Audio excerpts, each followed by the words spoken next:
জাতীয় নির্বাচনের দিনই অনুষ্ঠিত হবে গণভোট। এতে জনমত জানতে 4টি বিষয় তুলে ধরে একটি প্রশ্নে অনুষ্ঠিত হবে হ্যাঁ বা না ভোট। জাতির উদ্দেশ্যে দেওয়া ভাষণে এই সিদ্ধান্ত জানালেন প্রধান উপদেষ্টা অধ্যাপক মোহাম্মদ ইউনূস। জাতির বৃহত্তর স্বার্থে রাজনৈতিক দলগুলো এই সিদ্ধান্ত মেনে নেবে বলে প্রত্যাশা প্রধান উপদেষ্টার। দেশে সংগঠিত হত্যাকাণ্ডের জুলাই জাতীয় সনদ বাস্তবায়ন নিয়ে বৃহস্পতিবার দুপুরে জাতির উদ্দেশ্যে ভাষণ দেন প্রধান উপদেষ্টা অধ্যাপক মোহাম্মদ ইউনূস। ভাষণের আগে এই সনদে অনুমোদন দেন রাষ্ট্রপতি মোহাম্মদ শাহাবুদ্দিন। আপনার সম্মতি জ্ঞাপন করতে জাতীয় নির্বাচনের দিনই গণভোটের সিদ্ধান্ত জানান প্রধান উপদেষ্টা। বৃহত্তর স্বার্থে রাজনৈতিক দলগুলো এই সিদ্ধান্ত মেনে নেবে বলে প্রত্যাশা ব্যক্ত করেন তিনি। আগামী জাতীয় সংসদ নির্বাচনের দিনেই গণভোটের আয়োজন করা হবে, অর্থাৎ জাতীয় নির্বাচনের মতো গণভোটও ফেব্রুয়ারির প্রথমার্ধে একই দিনে অনুষ্ঠিত হবে। তত্ত্বাবধায়ক সরকার, দ্বিকক্ষ বিশিষ্ট সংসদ, প্রধানমন্ত্রীর মেয়াদ সীমিত করা, রাষ্ট্রপতির ক্ষমতা বাড়ানো সহ জুলাই সনদ বাস্তবায়ন নিয়ে 4টি বিষয় তুলে ধরে গণভোটে একটি প্রশ্নের উত্তরে হ্যাঁ বা না ভোট দেবেন ভোটাররা। নির্বাচনকালীন সময়ে তত্ত্বাবধায়ক সরকার, নির্বাচন কমিশন এবং অন্যান্য সাংবিধানিক প্রতিষ্ঠান, আগামী সংসদ হবে 2 কক্ষ বিশিষ্ট। জাতীয় সংসদ নির্বাচনে দলগুলোর প্রাপ্ত ভোটের অনুপাতে 100 জন সদস্য বিশিষ্ট একটি উচ্চকক্ষ গঠিত হবে এবং সংবিধান সংশোধন করতে হলে উচ্চকক্ষের সংখ্যাগরিষ্ঠ সদস্যের অনুমোদন দরকার হবে। প্রধান উপদেষ্টা জানান, নতুন সংসদ গঠনের 30 কার্যদিবসের মধ্যে উচ্চকক্ষ গঠিত হবে। এছাড়া গণভোটে হ্যাঁ সংখ্যাগরিষ্ঠ হলে সংসদ সদস্যদের সমন্বয়ে সংবিধান সংস্কার পরিষদ গঠন করতে পারবে। এই পরিষদ 180 কার্যদিবসের মধ্যে জুলাই জাতীয় সনদ এবং গণভোটের ফল অনুসারে সংবিধান সংস্কার করবে। পরিষদ তার প্রথম অধিবেশন শুরুর তারিখ হতে 180 কার্যদিবসের মধ্যে সংবিধান সংস্কার করবে।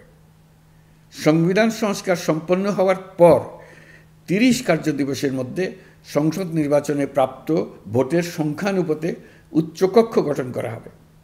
এর মেয়াদ হবে নিম্নকক্ষের শেষ কার্যদিবস পর্যন্ত। প্রধান উপদেষ্টা আরও জানান, জুলাই সনদ বাস্তবায়নের লক্ষ্যে সরকার প্রয়োজনীয় নির্দেশনা জারি করতে পারবে। এদিকে গুমের বিচার চলছে, সংস্কারের ক্ষেত্রেও ব্যাপক অগ্রগতি হয়েছে এবং আগামী নির্বাচিত সরকার বাকি সংস্কার কাজ করবে বলেও জানান তিনি।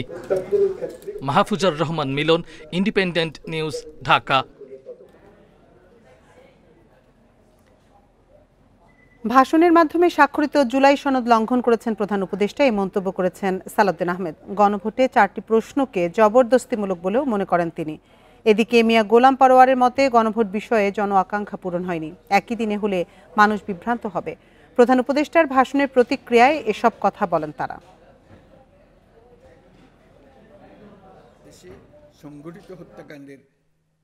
বৃহস্পতিবার দুপুরে জাতির উদ্দেশ্যে ভাষণে জুলাই সনদ নিয়ে গণভোটের নানা দিক তুলে ধরেন প্রধান উপদেষ্টা। সরকারের সিদ্ধান্ত একই দিনে হবে জাতীয় নির্বাচন ও গণভোট। সংসদে উচ্চকক্ষ হবে পিআর পদ্ধতিতে। এসব সিদ্ধান্তের সঙ্গে সবাই একমত হবে বলেও আশা প্রকাশ করেন প্রধান উপদেষ্টা। আগামী জাতীয় সংসদ নির্বাচনের দিনেই গণভোটের আয়োজন করা হবে। প্রধান উপদেষ্টার বক্তব্যের প্রতিক্রিয়া জানাতে গুলশানে ব্রিফিং করেন বিএনপির স্থায়ী কমিটির সদস্য সালাউদ্দিন আহমেদ। বলেন, গণভোটে 4টি বিষয় রাখা জবরদস্তিমূলক। জুলাই জাতীয় সনদ এবং আজকের যে বাস্তবায়ন আদেশ গেজেট হয়েছে সেটা অনেক তফাৎ। জুলাই জাতীয় সনদ যেভাবে গৃহীত হয়েছে, প্রণীত হয়েছে, রচিত হয়েছে, স্বাক্ষরিত হয়েছে, সেইভাবেই বাস্তবায়নের জন্য আমরা অঙ্গীকারাবদ্ধ হয়েছি, আমরা স্বাক্ষর করেছি। এখান থেকে বিচ্যুত হওয়া মানে হচ্ছে এই জুলাই জাতীয় সনদের লঙ্ঘন করা, এবং লঙ্ঘন কে করছেন? যিনি মাননীয় প্রধান উপদেষ্টা নিজে স্বাক্ষর করেছেন তিনি। এদিকে জামায়াতের সেক্রেটারি জেনারেল মিয়া গোলাম পরোয়ার বলেছেন, গণভোটের ঘোষণায় আকাঙ্ক্ষা পূরণ হয়নি, উল্টো সংকট থেকে গেল। আমরা এখানে বাংলাদেশ জামাত ইসলামীর পক্ষ থেকে খুবই পরিষ্কার করে বলতে চাই যে প্রধান উপদেষ্টার একই দিনে গণভোট এবং জাতীয় নির্বাচনের ঘোষণায় জনগণের আকাঙ্ক্ষা পূর্ণ হয়নি। প্রধান উপদেষ্টার ভাষণ নিয়ে 2 দলেই আলোচনা হবে। আনুষ্ঠানিক প্রতিক্রিয়া জানা যাবে এরপর। Sajjad Hossain, independent news, Dhaka. একই দিনে গণভোট ও জাতীয় নির্বাচন বিষয়ে প্রধান উপদেষ্টার সিদ্ধান্ত আনুষ্ঠানিকভাবে পেলে ইসি তার পরিকল্পনা জানাবে। এই তথ্য জানিয়েছেন সিসি এএমএম নাসির উদ্দিন। নির্বাচন কমিশনার আনোয়ারুল ইসলাম সরকার জানিয়েছেন, শিডিউল কবে ঘোষণা হবে সেটি শিগগিরই জানানো হবে। বৃহস্পতিবার রাজনৈতিক দলগুলোর সাথে দিনব্যাপী সংলাপ শেষে এসব তথ্য জানান তারা। সিইসি বলেন, বিশেষ পরিস্থিতিতে নির্বাচন হচ্ছে, তাই বাড়তি কাজের চাপ ইসির উপর। তাই দলগুলোর সহায়তা বেশি প্রয়োজন। সোশ্যাল মিডিয়ায় অপতথ্য বড় চ্যালেঞ্জ। বলেন, 54 দলই ইসির কাছে সমান গুরুত্ব পাবে। বড় ছোট বলে কিছু নেই, নিবন্ধিত হলেই হলো। এ সময় আচরণবিধি মোতাবেক পোস্টার সরিয়ে ফেলতে রাজনৈতিক দলগুলোর প্রতি অনুরোধ জানান সিইসি। এ সময় রাজনৈতিক দলগুলো বলে, লেভেল প্লেয়িং ফিল্ড নিশ্চিতে ইসিকে কাজ করতে হবে।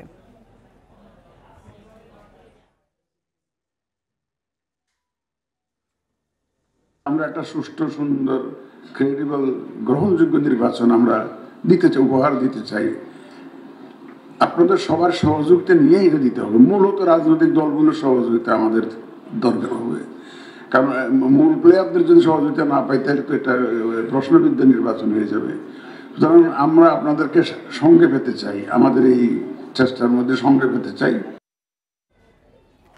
জুলাই অভ্যুত্থান দমনে হত্যায় উস্কানি সহ মানবতা বিরোধী অপরাধের মামলায় শেখ হাসিনার বিরুদ্ধে রায় ঘোষণা 17 নভেম্বর।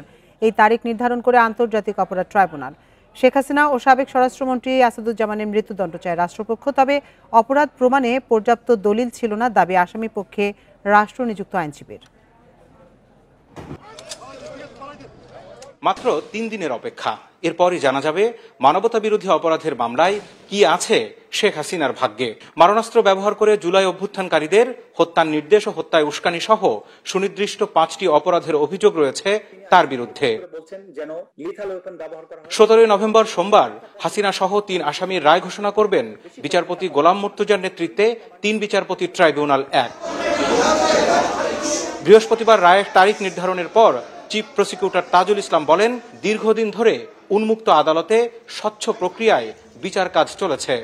17 নভেম্বর আদালত তার সুবিবেচনা, তার প্রজ্ঞা প্রয়োগ করবেন এবং এই জাতির যে বিচারের জন্য আকাঙ্ক্ষা, যে তৃষ্ণা, সেটার প্রতি তারা সুবিচার করবেন এবং একটি সঠিক রায়ের মাধ্যমে বাংলাদেশে সংগঠিত মানবতা বিরোধী অপরাধের একটা ইতি ঘটাবেন এবং ভবিষ্যতের জন্য এই রায়টি ইনশাআল্লাহ দৃষ্টান্ত হয়ে থাকবে, তেমন একটি রায় আমরা প্রত্যাশা করছি। রায় ও বিচার প্রক্রিয়া বাধাগ্রস্ত করতে নাশকতামূলক কার্যক্রম চালিয়ে কোনো লাভ হবে না জানিয়ে চিফ প্রসিকিউটর আরো বলেন, রাষ্ট্র তাদের বিরুদ্ধে কঠোর ব্যবস্থা নেবে। সরাসরি যদি কেউ বিচার প্রক্রিয়াকে বানচালের জন্য কোনো হুমকি দেন, কোনো কার্যক্রম করেন, ডেফিনেটলি সেটা আদালতের প্রতি, আদালতের প্রসেস, আদালতের প্রক্রিয়াকে বাধাগ্রস্ত করার শামিল হবে। সন্ত্রাস করার চেষ্টা করবেন, সেই ব্যাপারে আইন অনুযায়ী রাষ্ট্রের পক্ষ থেকে পদক্ষেপ গ্রহণ করা হচ্ছে, ভবিষ্যতেও হবে। আর যে জাতি ঐক্যবদ্ধ থাকে, জনগণ যখন জেগে থাকে, সেই দেশের ভাগ্য নিয়ে সেই দেশে নৈরাজ্য করার সাহস, শক্তি কারোরই কোনোদিন ছিল না, হবেও না। বিচার প্রক্রিয়ার স্বচ্ছতা স্বীকার করে নেন শেখ হাসিনার পক্ষে রাষ্ট্রনিযুক্ত আইনজীবীও। তবে তার দাবি, অপরাধ প্রমাণে পর্যাপ্ত নথিপত্র দাখিল করতে পারেনি রাষ্ট্রপক্ষ। আসামিরা খালাস পাবেন বলেও আশা তার। সকল জেরা হয়েছে, জেরার প্রেক্ষাপটে বিভিন্ন সময়ে বিভিন্ন সাক্ষীদের কাছ থেকে আমি বিভিন্ন রকমের গুরুত্বপূর্ণ বেশ কিছু তথ্য সাক্ষীর মাধ্যমে আনতে সক্ষম হয়েছি।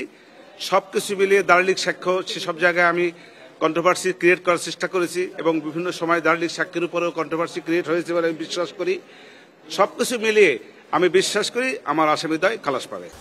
মামলার তৃতীয় আসামি সাবেক আইজিপি চৌধুরী আব্দুল্লাহ আল মামুন আদালতে হাজির ছিলেন। এই মামলায় রাজসাক্ষী তিনি। তার কোনো সাজা চায়নি রাষ্ট্রপক্ষ। বিষয়টি আদালতের উপরে নির্ভর করছে বলেও জানান chief prosecutor. Zahidul Bashar, independent news, Dhaka. কার্যক্রম নিষিদ্ধ আওয়ামী লীগের লকডাউন কর্মসূচি জনমনে কোনো প্রভাব ফেলেনি বলে জানিয়েছেন স্বরাষ্ট্র উপদেষ্টা জাহাঙ্গীর আলম চৌধুরী। বলেন, আইনশৃঙ্খলা বাহিনী সতর্ক অবস্থানে ছিল। সচিবালয়ে সাংবাদিকদের এসব কথা বলেন তিনি। এ সময় তিনি বলেন, সবার সহযোগিতা থাকলে শেখ হাসিনাকে ভারত থেকে ফিরিয়ে আনা সহজ হবে। কার্যক্রম নিষিদ্ধ আওয়ামী লীগের কর্মসূচি ঘিরে সকালে রাজধানী জুড়ে যান চলাচল কিছুটা কম থাকলেও বেলা বাড়ার সাথে সাথে তা বেড়ে অনেকটাই স্বাভাবিক হয়। বড় কোনো অস্থিতিশীল পরিস্থিতিও দেখা যায়নি, তবে সতর্ক ছিল আইন শৃঙ্খলা বাহিনী। এদিকে সচিবালয়ে সাংবাদিকদের প্রশ্নের জবাবে স্বরাষ্ট্র উপদেষ্টা বলেন, দিনভর লকডাউন কর্মসূচি জনমনে কোনো প্রভাব ফেলেনি। ছোটখাটো দু একটি ঘটনা ঘটলেও এ নিয়ে কোনো শঙ্কাও নেই বলে জানান তিনি। এখন হলো কি, অনেকে অনেক কিছু প্রচার করলে অনেক ধরনের হয়, কিন্তু ওইরকম বড় ধরনের কোনো সমস্যা নাই। ছোটখাটো দু একটা ঘটনা ঘটছে, এটা আপনারা মিডিয়ায় দেখছেন, আমিও দেখছি, এবং এইটার ক্ষেত্রে সাথে সাথে কিন্তু আমরা অ্যাকশনও নিয়েছি। ভারতে পালিয়ে থাকা শেখ হাসিনাকে দেশে ফেরানোর বিষয়ে স্বরাষ্ট্র উপদেষ্টা বলেন, সবার সহযোগিতা থাকলে শেখ হাসিনাকে ফিরিয়ে আনা সহজ হবে। এক্ষেত্রে আইনি প্রক্রিয়ায় অগ্রসর হওয়ার কথাও জানান তিনি। কোর্টের কাছে ন্যাশনাল হসপিটালের সামনে যে দুইজন আপনারা এই ছবি দিচ্ছেন, এই জন্য আপনাকে অনেক অনেক ধন্যবাদ। তাদের দণ্ডে কিন্তু আমরা আইনের আওতায় নিয়ে আসছি। না না না, কোনো শঙ্কা নাই, আল্লাহ দিলে কোনো শঙ্কা নাই। এ সময় সবার সহযোগিতা চেয়ে আইন শৃঙ্খলা রক্ষায় সরকার সর্বোচ্চ সতর্ক অবস্থানে আছে বলে জানান স্বরাষ্ট্র উপদেষ্টা জাহাঙ্গীর আলম চৌধুরী। রেজওয়ানুল হক, ইন্ডিপেন্ডেন্ট নিউজ, ঢাকা। রাজধানী গুলিস্তানে কার্যক্রম নিষিদ্ধ আওয়ামী লীগের কেন্দ্রীয় কার্যালয়ে আগুন দেয় বিক্ষুব্ধরা। বৃহস্পতিবার কার্যক্রম নিষিদ্ধ আওয়ামী লীগের ঢাকা লকডাউন কর্মসূচির মধ্যেই ঘটে এ ঘটনা। শেখ হাসিনার মামলার রায়ের দিন ঘোষণাকে কেন্দ্র করে ডিএমপির নিয়মিত সদস্যের পাশাপাশি অতিরিক্ত পুলিশ, সেনাবাহিনী ও অন্যান্য আইনশৃঙ্খলা বাহিনী ছিল তৎপর। জুলাই গণঅভ্যুত্থানের সময় সংগঠিত মানবতাবিরোধী অপরাধের মামলায় ক্ষমতাচ্যুত প্রধানমন্ত্রী শেখ হাসিনা সহ ৩ আসামির রায়ের তারিখ ঘোষণাকে ঘিরে আন্তর্জাতিক অপরাধ ট্রাইব্যুনাল ও পুরো রাজধানীতে নেওয়া হয়েছে কঠোর নিরাপত্তা ব্যবস্থা। রায় ও রাজনৈতিক কর্মসূচিকে কেন্দ্র করে শহরে মোতায়েন রয়েছে প্রায় ৭,০০০ পুলিশ সদস্য, বিজিবি ও ডিএমপির সাজোয়া যান। আমরা সম্পূর্ণ সতর্ক রয়েছি এবং রাজধানীর নিরাপত্তা নিশ্চিত করার জন্য ঢাকা মেট্রোপলিটন পুলিশের পক্ষ থেকে আমাদের যে নিয়মিত মোতায়েন রয়েছে তার বাইরে অতিরিক্ত আরও প্রায় ৭,০০০ পুলিশ সদস্য রয়েছে। জনগণের জানমালের নিরাপত্তা এবং আইন শৃঙ্খলা সমুন্নত রাখার জন্য আমাদের যে চলমান কার্যক্রম সেটা আরও জোরদার করা হয়েছে। এদিকে রাজধানীর গুলিস্তানে কার্যক্রম নিষিদ্ধ আওয়ামী লীগের কেন্দ্রীয় কার্যালয়ে বেলা ১টার দিকে আগুন দেয় বিক্ষুব্ধ ছাত্র জনতা। তোমরা যদি আবারও আসো, তোমরা তো আসলে কিছু করতে পারো না এবং করতে পারবাও না। আজকে তারা কোথায়? আমরা তো তাদের কার্যালয়ের সামনে অলরেডি আগুন কিন্তু জ্বালিয়ে দিয়েছি। নিরাপত্তা নিশ্চিতের অংশ হিসেবে বুধবার থেকেই ঢাকার প্রবেশ পথগুলোতে স্থাপন করা হয়েছে চেকপোস্ট। তল্লাশি চলছে গণপরিবহনে। আমরা নগরবাসীকে আশ্বস্ত করতে চাই, আপনাদের অহেতুক আতঙ্কিত হওয়ার কোনো কারণ নেই। পুলিশ সবসময় আপনাদের নিরাপত্তার জন্য মাঠে রয়েছে এবং থাকবে। এদিকে সকাল থেকে ঢাকার সড়কে ব্যক্তিগত ও গণপরিবহনের সংখ্যা ছিল অনেকটাই কম। তবে গত ২৪ ঘন্টায় রাজধানীতে গ্রেফতার হয়েছে প্রায় ২৫০ জন। Mehedi Hasan, Independent news, Dhaka. BNP ঘোষিত ২৩৭ প্রার্থীর মধ্যে চূড়ান্ত মনোনয়নে বাদ পড়তে পারেন কয়েকজন। দলের জ্যেষ্ঠ নেতারা জানিয়েছেন ২৩ প্রার্থীর বিরুদ্ধে তৃণমূলে বিক্ষোভ হয়েছে। পরিস্থিতি সামলাতে দলের স্থায়ী কমিটির সদস্যের নেতৃত্বে গঠন করা হয়েছে কমিটি। তবে প্রার্থিতা নিয়ে তৃণমূলে ধারণার চেয়ে কম বিক্ষোভ হয়েছে বলে মনে করছেন বিএনপি নেতারা। প্রায় ২০ বছর পর মুক্ত পরিবেশে সুষ্ঠু নির্বাচনের আশায় ভোটের প্রস্তুতি নিচ্ছে বিএনপি। তারই ধারাবাহিকতায় গত ৩ নভেম্বর ৩০০ সংসদীয় আসনের মধ্যে ২৩৭টিতে সম্ভাব্য প্রার্থীর নাম ঘোষণা করে বিএনপি। আমাদের সম্ভাব্য প্রার্থী তালিকা, এর মধ্যেও কিন্তু পরিবর্তন হতে পারে। প্রার্থী ঘোষণার পরপরই সাতক্ষীরা, ময়মনসিংহ, সিলেট, নাটোর, চট্টগ্রাম সহ বেশ কিছু জেলার কয়েকটি আসনে বিক্ষোভ করে স্থানীয় নেতাকর্মীরা। তাদের দাবি, আন্দোলন সংগ্রামে ত্যাগী নেতারা মনোনয়ন বঞ্চিত হয়েছেন। এমন প্রেক্ষাপটে বিক্ষোভ হওয়া আসনগুলো নিয়ে আলোচনা হয়েছে দলের সর্বোচ্চ নীতি নির্ধারণী ফোরাম স্থায়ী কমিটির বৈঠকে। যেই পরিমাণ আসনে এ ধরনের প্রতিবাদ ইত্যাদি হচ্ছে খুবই সামান্য। একজন প্রার্থীর পক্ষে এটা নিয়ে অসন্তুষ্টি থাকতেই পারে। আমি বিশ্বাস করি এগুলো আস্তে আস্তে এগুলো নিয়ে সমাধান হয়ে যাবে। নেতারা বলছেন, যেসব আসনে বিক্ষোভ হয়েছে সেখানে সম্ভাব্য প্রার্থী এবং মনোনয়ন প্রত্যাশীদের সঙ্গে আলোচনা করে নেওয়া হবে চূড়ান্ত সিদ্ধান্ত। এটা সব রাজনৈতিক দলই হয়। এত বড় নির্বাচনে এতগুলো প্রার্থীর মধ্যে ২-৪ জন বিক্ষুব্ধ হতেই পারে। তাদেরকে বুঝিয়ে সুঝিয়ে আমরা একজন সঠিক প্রার্থীকে মনোনয়ন দেব এবং তাকে যাতে তারা সমর্থন করে সে ব্যাপারে আমরা উদ্যোগ গ্রহণ করব। প্রত্যেক এলাকায় একজন দায়িত্বপ্রাপ্ত স্থায়ী কমিটির সদস্য আছে, তারা এই জিনিসটা হ্যান্ডেল করবেন। শিগগিরই বাকি ৬৩ আসনেও জোটসহ বিএনপির প্রার্থীদের নাম ঘোষণা করা হবে বলেও জানান দলের জ্যেষ্ঠ নেতারা। মাহমুদ শরীফ, ইন্ডিপেন্ডেন্ট নিউজ, ঢাকা। জেল জরিমানা বিধান রেখে বেসামরিক বিমান ও ট্রাভেল এজেন্সি নীতিমালা সংশোধন অধ্যাদেশ চূড়ান্ত খসড়া অনুমোদন দিয়েছে অন্তর্বর্তী সরকার। বৃহস্পতিবার উপদেষ্টা পরিষদের বৈঠকে এ সিদ্ধান্ত হয়। সচিবালয়ে এক ব্রিফিংয়ে বেসামরিক বিমান পরিবহন ও পর্যটন উপদেষ্টা শেখ বশিরউদ্দিন বলেন, আইনি দুর্বলতার কারণে গত 16 বছরে দুর্বৃত্তায়নের শিকার হয়েছিলেন বিদেশগামীরা। খসড়া অধ্যাদেশ অনুযায়ী টিকিটের মূল্য নির্ধারণের জন্য আইন সংশোধন করা হয়েছে। সংশোধিত আইনে প্রতারণা ও হয়রানি রোধে 10 লাখ টাকা অর্থদণ্ড ও 1 বছর জেল বিধান রাখা হয়েছে। অধ্যাদেশ জারির মাধ্যমে যাত্রীর অধিকার ও সেবা নিশ্চিত হবে। এ সময় তিনি আরও বলেন, সম্পূর্ণ অযৌক্তিক মূল্যে টিকিট কেনেন ক্রেতারা। নতুন আইন অনুযায়ী একটা ট্রাভেল এজেন্সি আরেকটি ট্রাভেল এজেন্সির কাছে টিকিট বিক্রি করতে পারবে না। এতে টিকিট বিক্রির মাধ্যমে টাকা বিদেশে পাচার বন্ধ হবে বলেও জানান তিনি।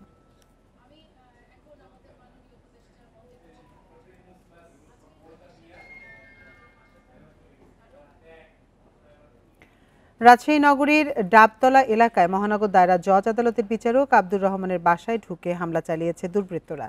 এতে বিচারকের ছোট ছেলে তাওসিফ রহমান নিহত হয়েছে। গুরুতর আহত হয়েছেন বিচারকের স্ত্রী ও ঘটনায় আটক করা হয়েছে একজনকে। পুলিশ জানিয়েছে, দুপুরের দিকে বিচারকের বাসায় হামলা চালায় কয়েকজন দুর্বৃত্ত। তাদের ধারালো অস্ত্রের আঘাতে বিচারকের ছেলে ও স্ত্রী গুরুতর আহত হন। হাসপাতালে নেয়ার পথে মারা যায় বিচারকের ছেলে তাওসিফ। সে রাজশাহী ল্যাবরেটরি স্কুলের 9ম শ্রেণীর শিক্ষার্থী।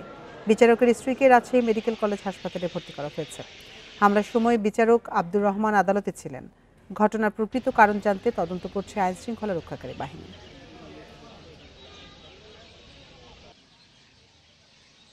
ঘটনাটা ঘটেছে 2টা থেকে 3টার মধ্যে। স্যারের বাসায় একজন আততায়ী ঢুকেছিলেন হাতে অস্ত্র নিয়ে। শুনেই আসছি, আমরা বাসায় ছিলাম, আমরা বাসার থেকে ফোন পেয়ে আসছি যে এরকমের স্যারের বাসায় আক্রমণ করা হয়েছে। এটা যে আক্রমণকারী হামলাকারী সে ওনাদের ফ্যামিলির পূর্ব পরিচিত। তার সাথে কিছু হয়তো আর্থিক লেনদেন থাকতে পারে। একটা জিডির আমরা কপি পাইছি, তো সেটার কারণে হতে পারে। ফিফা আন্তর্জাতিক প্রীতি ম্যাচে নেপালের মুখোমুখি হবে বাংলাদেশ। জাতীয় স্টেডিয়ামে ম্যাচ শুরু রাত 8টায়। 18 নভেম্বর এশিয়ান কাপ বাছাইয়ে ভারতের বিপক্ষে মর্যাদা লড়াই। তার আগে নেপালের সঙ্গে প্রীতি ম্যাচে প্রস্তুতির সুযোগ। সেই সাথে কম্বিনেশন ও পরিকল্পনা ঠিক করতে চান কোচ কাবরেরা। হামজা চৌধুরী খেলবেন শুরু থেকে, তবে ভ্রমণ ক্লান্তির কারণে সমিত সোমকে পুরো সময় মাঠে দেখা যাবে না। জাতীয় দলে অভিষেক হতে পারে কিউবা মিচেলের। কিছুদিন আগে হামজা সমিতকে ছাড়া নেপাল সফরে 2টি প্রীতি ম্যাচ খেলতে চায় বাংলাদেশ। সেখানে প্রথম ম্যাচ ড্র হয়। দেশটিতে সংকটময় পরিস্থিতিতে পরের ম্যাচ বাতিল হয়।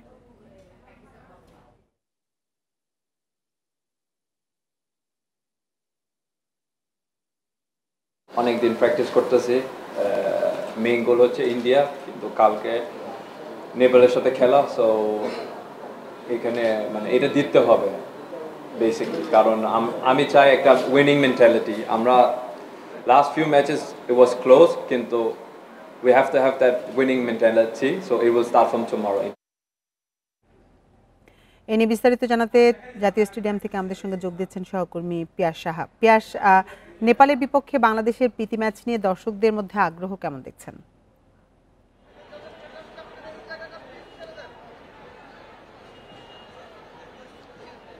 আসলে দেখুন, এই বছর কিন্তু বাংলাদেশের মাটিতে আসলে বেশ কয়েকটি ফুটবল ম্যাচ হয়েছে। এর মধ্যে বেশিরভাগই এশিয়ান কাপ বাছাইয়ের ম্যাচ হয়েছে। আর যখন প্রীতি ম্যাচ হয়েছে তখন কিন্তু একটু দর্শক আগ্রহ আমরা কম দেখেছি। এর আগে যখন ভুটানের সঙ্গে খেলা হলো বাংলাদেশের জুন মাসে, তখনও কিছুটা আগ্রহ কম দেখা গেছে।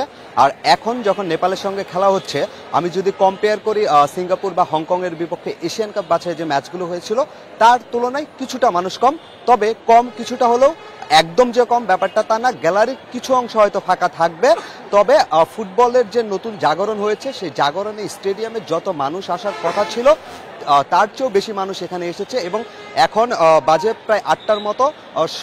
সন্ধ্যা 7টার দিকে গেট বন্ধ করে দেওয়ার কথা ছিল, বিকেল 3টার দিকে গেট ওপেন করেছিল বাফুফে, কিন্তু মানুষের চাপ বেশি থাকার কারণে এই গেট দিয়ে কিন্তু এখনও মানুষ সমর্থকরা প্রবেশ করছেন। এবং এমন অনেক মানুষ দর্শকরা মাঠের বাইরে রয়েছে, স্টেডিয়ামের বাইরে, যারা এখনও ঢুকতে পারেনি, তারা ঢোকার অপেক্ষায় আছে। এখানে আইন শৃঙ্খলা বাহিনী তাদের কাজ করছে। এবং আমি একটা জিনিস আপনাকে জানিয়ে রাখি, এখানে কিছু কিছু মানুষের আসলে টিকিট নিয়ে সমস্যা হচ্ছে। পিয়াস, আরেকটি বিষয় জানতে চাই যে শুরুর একাদশে হামজা সমিতকে খেলানোর সম্ভাবনা কেমন? এই 2 তারকা খেলোয়াড়ের কাছে ভক্তদের প্রত্যাশা সম্পর্কে জানাবেন আপনি।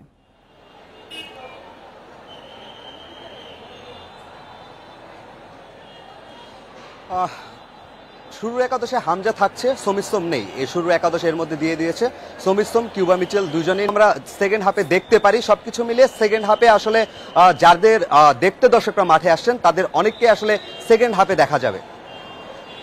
জাতীয় স্টেডিয়াম থেকে জানাচ্ছিলেন সহকর্মী পিয়াস সাহা। আর এই ছিল সংবাদ সন্ধ্যার আজকের আয়োজন। এতক্ষণ সাথে থাকার জন্য ধন্যবাদ সবাইকে।